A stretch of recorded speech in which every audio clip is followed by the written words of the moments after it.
That's hot. It's steamy in there. That works. Look at that. That's steamy. It's bright out there.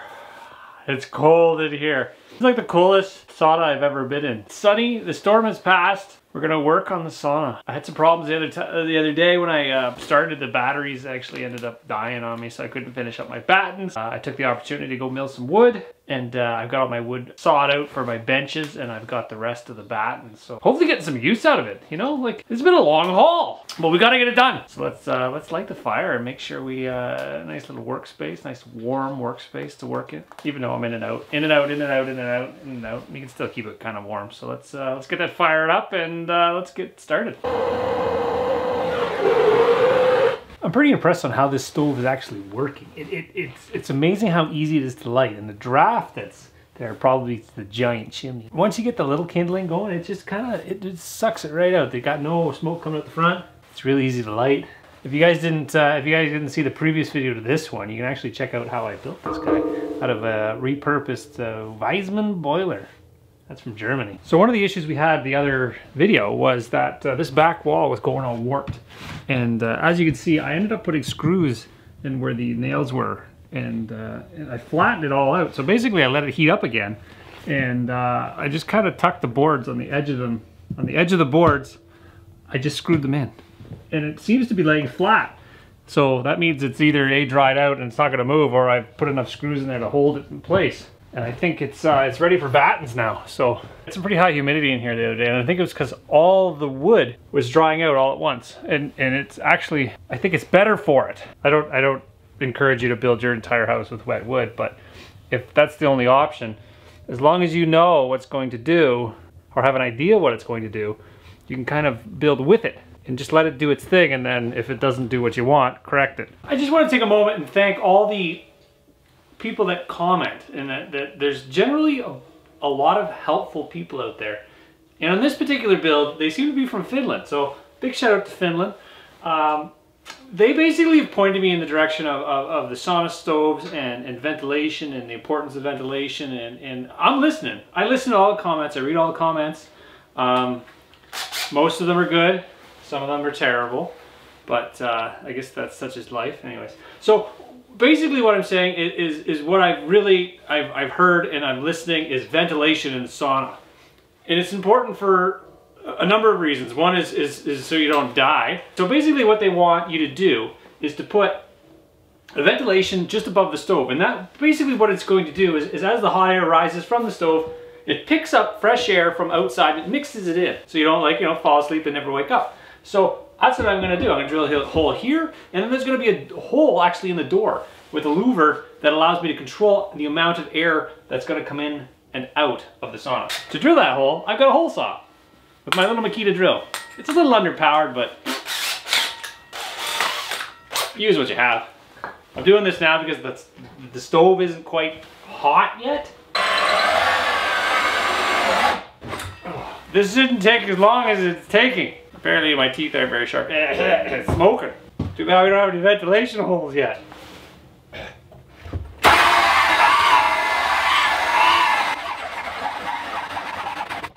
It was just that easy. Hot.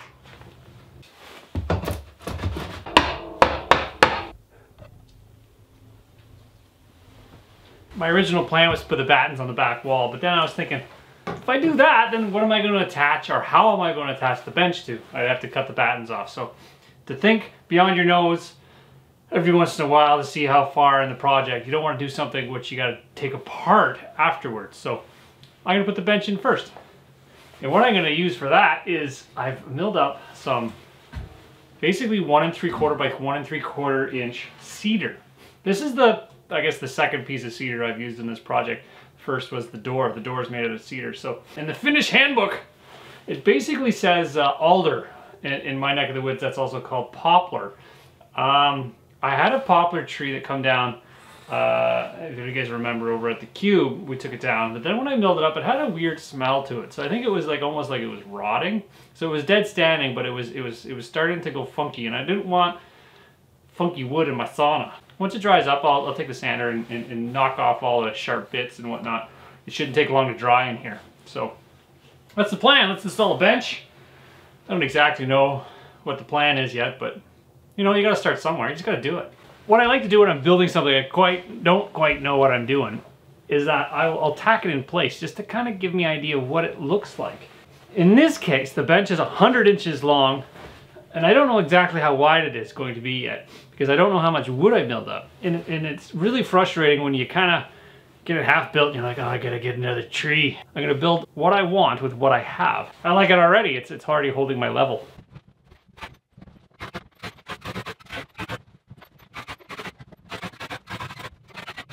How's that for a bench? Now that I got the bench kind of in its final form, I'm going to stiffen it up a little bit. As you can see, the ends of these guys, they more or less move. So what I'm gonna do is actually stick a piece underneath to support the end.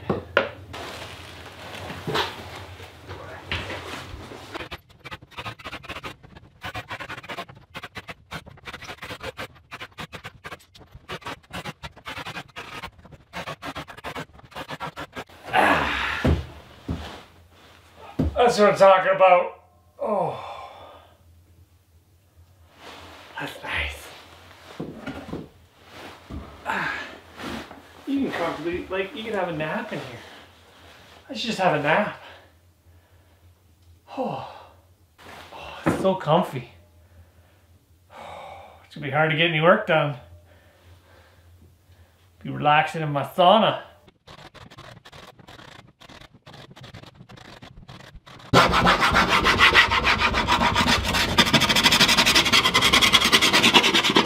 I feel the need to talk about cold weather construction a little bit. Some people think that building in the wintertime is a bad idea, and I don't fault them for that. It's not the easiest time to work, but I think it's the most satisfying because you can be in your own little bubble. You can kind of like bundle up as long as you're dressed appropriately.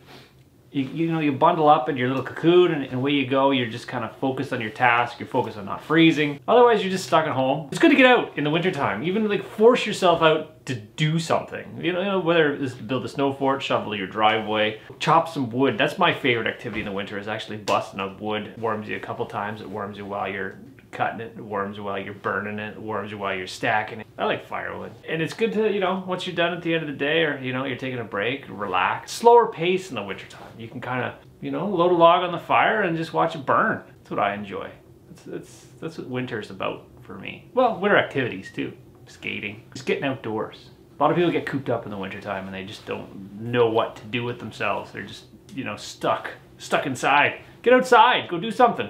It's not that cold. 20. We're at 20 Fahrenheit. Plan today is to acquire some rocks, and I'm gonna fill the top of this fireplace with rocks. We were going back and forth in comments and stuff like that, and I've done my research tells me to get igneous rock, which as far as I can tell, it looks like a rock with like a tight grain. It looks like the little pebbles are really close together. It's sledgehammer time, boys. Let's go find some rock. So I've got my little sled here, and I'm gonna go up behind the shop into the pines. Like I said, there was a pile of rock there. So we're gonna try to find that and collect it. We'll see if it works. Who knows how hard this is gonna be to break up. The goal is to get a rock that's not got water trapped inside of it. And what I was told was to go to a fresh blast site and pick up the rocks that are baseball sized chunks. Softball, hardball. Chunks to I guess, fill the top of the boiler. I guess you could buy them. I'm not in the mood to buy. So I've got a plan. So there was an old, I believe there was an old barn on this property at one point, and there's these pillars, and they look like giant hunks of solid rock that were there at some point. And my plan is to basically go bust those things up. And I can't think of a better thing to do while it's minus 100. It's not minus 100, it's cold. So I'm gonna go bust up some rocks and hopefully accumulate enough rocks, probably about 100 kilograms or something like that of rock that goes on top of that thing. Give me a little bit more thermal mass in here in order to keep it warmer longer. Because currently there's not much thermal mass. There's the floor, there's the walls, there's the, you know, the benches and stuff like that. But there's not enough stuff in here. So it's gotta be heavier. So that's why the purpose of the rocks. Also, it helps when you throw water on it. It helps kind of diffuse the water. It kind of allows it to evaporate quicker. Let's go find a rock in the snow and break it up. Ow, right in the leg. Son of a. That's not a baseball-sized chunk.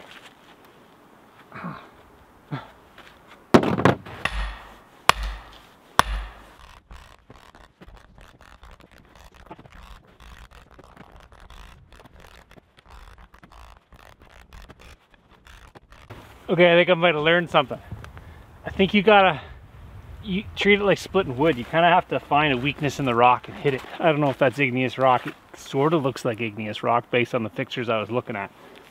Guess we're gonna find out. It kind of, is granite an igneous rock? I should look that up because it looks a heck of a lot like granite. I don't know if it smells like granite, but we're getting there.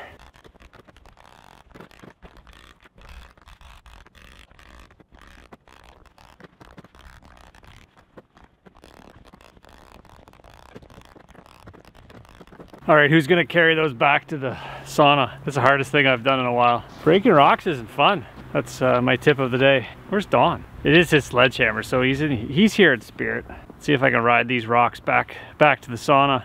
That should be a good start. I don't know if that's not enough, then I don't know.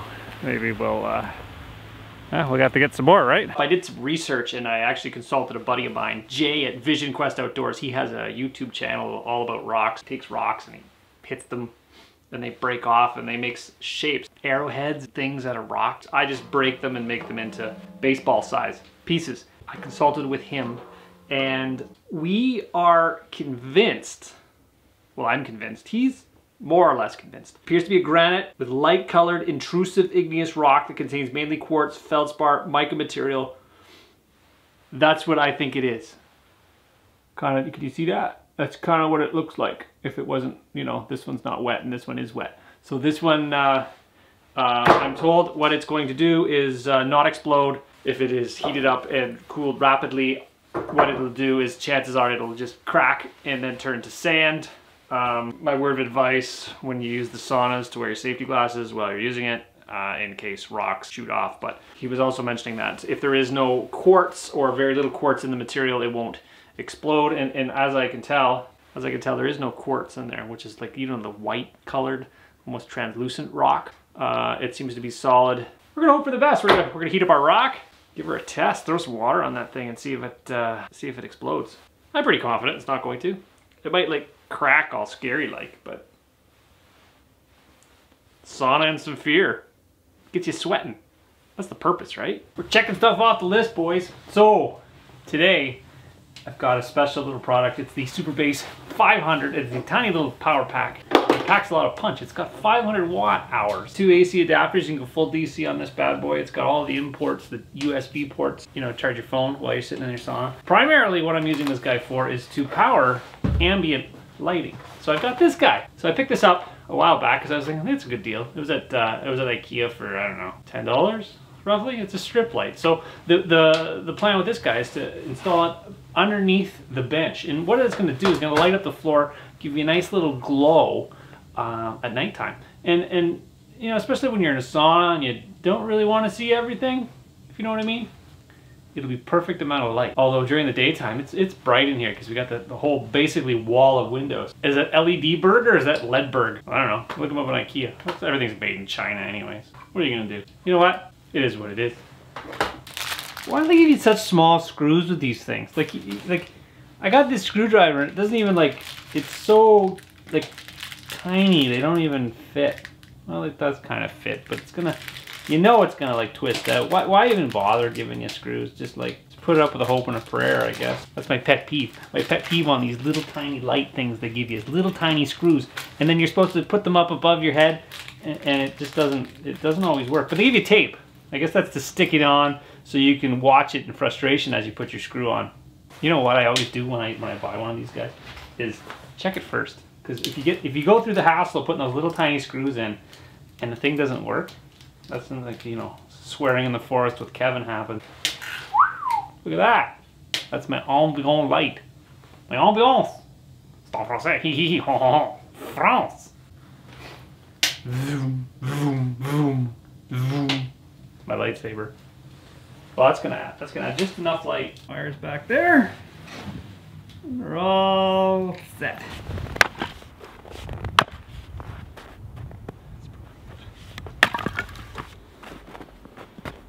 A lot of the times it's easier to split firewood in the winter because it's frozen. It just kind of pops.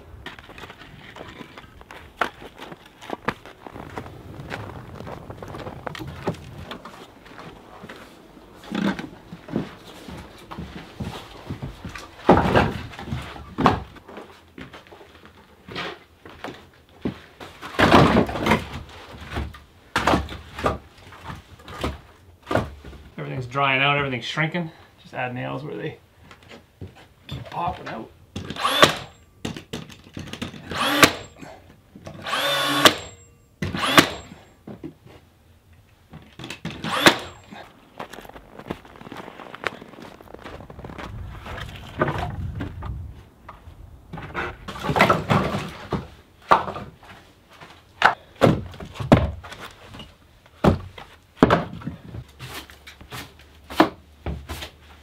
I debated on what kind of latch system I want to put on this door, and time coming in and out and letting it kind of cool down overnight, what I was finding is there's a lot of condensation and moisture forming on the door, causing it to kind of get stuck. So I don't really want to put a latch system in place, just in case water gets down there and just freezes it solid. You can't get in, you can't get out.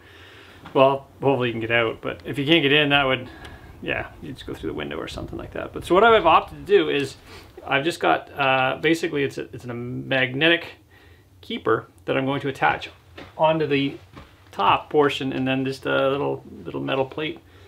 And that should allow me to get in and out, keep the door closed from blowing in the wind. It's not like, we're not talking high security. What is it, the bear gonna get in here? The coziest bear ever. Guess then I would have to light a fire. The bear would get in here, it'd be cold, they'd just probably leave. Little tiny screws.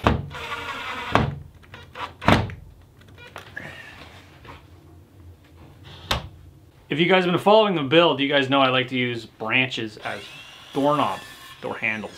So my plan with this guy, as much as the same as the other builds, is to, because it looks like a handle, right? So I'm just gonna cut it there, and on the inside it's gonna be a little bouton, little knob. You can pull it shut, magnetic latch will catch it.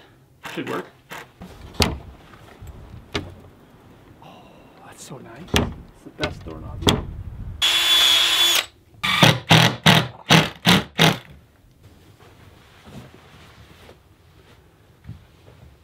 What are you doing out there? Someone took a rip out of a cottontail. Really? There's a patch of fur like that. Uh-huh. And I followed the trail. It goes all the way from the pile over there, and it goes all the way in our brush pile. So you're gonna go dig in the brush pile? I think if you did, you'd find a dead rabbit. You sure that's not cranberry sauce? No, keep looking. Look. And it goes here. Follow it all the way up. Look, there's another big chunk here. Oh, that's a bigger chunk. A massive chunk. That's definitive. Okay, and then there's another chunk over here. And the blood trail continues all the way up here. I kind of walked on a little bit, so you may not be able to see it. Underneath the cube. All the way up here. Continue. All the way, all the way, all the way up. And we're going to have to go around. I'll show you where it went in. All the way up, and then you can see where it climbed it up in the bushes too, because there's blood all the way up in there, and even up on the tree in there. It's crazy. So what are you doing up there? So you know your not so good quack house? It worked out perfectly. It's a quack house. I turned it into a squirrel feeder, but I want the squirrels to come across like a tightrope, because I want to try to snare them. So, but the problem is what they're doing is they're going up the tree, and then they're just skirting around, so I can't snare them. But I wanted to go across the tightrope here, and so I got to add some metal to the bottom of it so that's slippery. Keep myself occupied, and then turning the crack house into something better. The quack house. The quack house. It makes a better squirrel feeder, I think. What do you mean? Just hold on. Let the ladder kick out on you? A little bit. Hey, it's a family show. Not gonna be a family show for me if I fall down. You don't use ladders very often? I do. Hold on to the tree. Keeps twisting out. Did I screw down? I might have screwed down.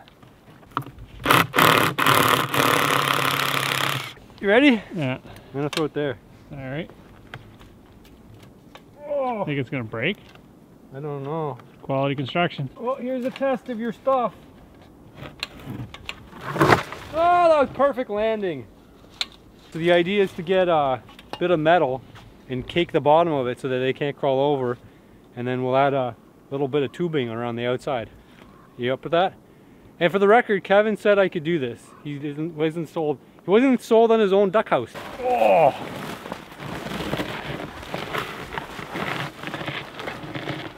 There's like 25 pounds of food in there.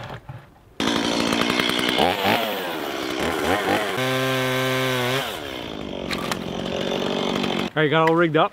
So Kevin threw the tree across, and then we put, we wrapped it in, what do you call it, ductwork? Ducting? It's duct. Duct. Duct. Duct for the duck house? Yes, the that's crack right. house. The quack. Quack house. It's a squirrel crack house now. So in theory, they won't be able to run up the pole, and they can't, they might, these ones are a little bit of a concern. We might have to cut these, but there are a bunch of cedars, so get rid of those. And then the squirrel's gonna have to run the pole here, back and forth, and then I can set a bunch of snares on it, and then we can eat red squirrels. You want red squirrel stew? With bacon? Bacon wrapped squirrels? Maybe. Really boil them, then wrap them in bacon, and then fry them. That sounds like a plan. Okay, and then you got, we got bait, we got black walnuts, and then cracked corn. So I'm gonna throw that in there. Sounds delicious. Last time I did this, it all got into my face. Try again. Let's see if it gets in your face again. It's like the most awkward squirrel feeder ever. Think they want these bricks? They're gonna spend an hour chewing them apart. We need like a port on the top now to put food in. A big funnel. It's all gonna go down my bib. I feel like I should stand over away from the wind. Well, that's the worst squirrel feeder design I've ever seen. Alright, well I hope the squirrels appreciate it. It's corny. All right, now that we wait for our squirrels, maybe I'm gonna make myself an egg sandwich for lunch. Let's see how hot we can get this bad boy up. I just gotta button up a couple more things and then she's ready to use. It's cold. It's yeah, -20 with the wind chill, Canadian. It's cold, but let's see how warm it is inside. We've been having, we lit this thing up in the morning. You know, I think that's what you're supposed to do with saunas. You're supposed to foresee the future and think, you know what, I wanna sit in my sauna tonight. So you light it up in the morning and let's see what it is at. Well, we're gonna fog up. 78.6 Fahrenheit right now, and we're fogging up. We gotta let the camera warm up a bit. I'm gonna do a little cleanup in here and then get my skillet. We're gonna see if we can cook on this thing. Oh, fogging away. It's been a while since I've made an egg sandwich, and I'm just gonna see if this stove is up to the task. We've got our rocks well piled. They're relatively hot. I don't know. They're not crazy hot. Like I can't hold on to them without a glove on. It's I'm gonna read 75 Fahrenheit in here, which isn't. It's not sauna weather yet. We're getting there. This is a long process. So what I'm trying to do is gonna make a little area here that I can actually put my little frying pan on, because I'm gonna cook lunch. This is our current temp. Can you see that? 75.9. We're at near 76 degrees Fahrenheit. We're gonna see how hot this thing can get after my egg sandwich. It's full pile of wood. We're gonna ramp it up. We're gonna just keep adding wood. We got the door closed for good now, so we're not gonna let any of the heat out. So we got our flat spot. All right, making an egg sandwich. Got my butter. My butter's frozen. Oh, it's not frozen for long. Got our egg.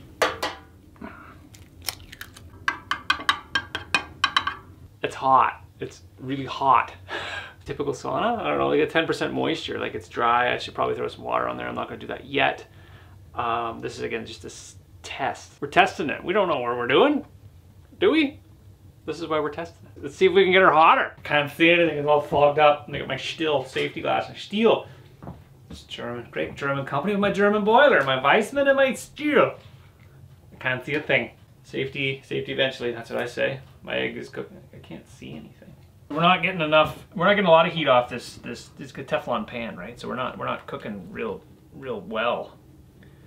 Should probably use cast iron on this thing, or maybe in the future weld some sort of a plate on it so we get more contact. If I'm gonna keep it down, I'm just gonna leave that on there. I can't even flip it yet. Still got a little bit of time left to cook that bad boy. No, I can't even touch the rocks. That's how hot they are, and yet I can't cook an egg, which goes to show you that Teflon is not the greatest. Fresh bread egg sandwich. I've got a little bit of a crunch there, a little bit of softness. Oh yeah, I'm waiting for this all day. Oh, it's hot again. You know, it's nice to have a little spot where you can go in the middle of winter when it's, you know, -20 outside, and you're like, you know what, summer's never coming. You can make your own summer in here. You come in here. You load your logs in and you fire it up to whatever temp you want. You don't have to worry about paying electricity to heat it up. You don't have to worry about any of the costs associated with it. You just kind of, you know, fire it up. You're alone in the wilderness. The other good thing about this place is that I made the benches on both sides large enough to actually sleep on. So if I have guests and they, you know, they don't want to stay in the cabin, or, you know, they got a snoring buddy that they want to get away from, this would double as a sleeping quarters. So you got 2 beds, 1 on each side. It's a perfect place to actually lay down, relax, even in the summertime. You know, like a day bed, a place to relax. It's a great little spot. If it's raining, it's a good place to get in here and kind of reprieve from the rain. You don't have to be out in the weather, or, you know, if you're using the rink or the pond, you can come in here, warm up. You don't always have to go for 140 degrees. You can go, you know, room temperature and have a nice spot to either put your skates on, come back and warm up while you're, you know, if you're freezing. It's all around good space. You know what? It doubles as a kiln too. You could, you know, if you got a woodworking project and you need your wood dry quick, you just throw it in here and fire up the sauna and close the door.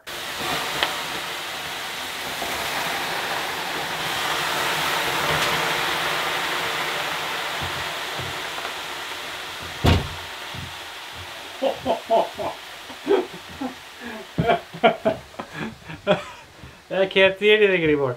Holy. That's amazing. Try again.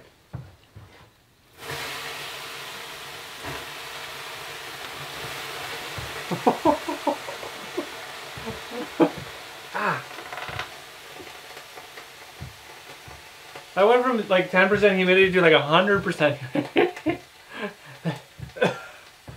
I did not expect that. The walls, the benches, everything kind of was milled with wood that was dead. It was hanging around for a little while, so it's not like 100% moisture. It was probably like, you know, 20 or 30% moisture. Ideally, when you build with wood, your moisture content's like a 10 or less.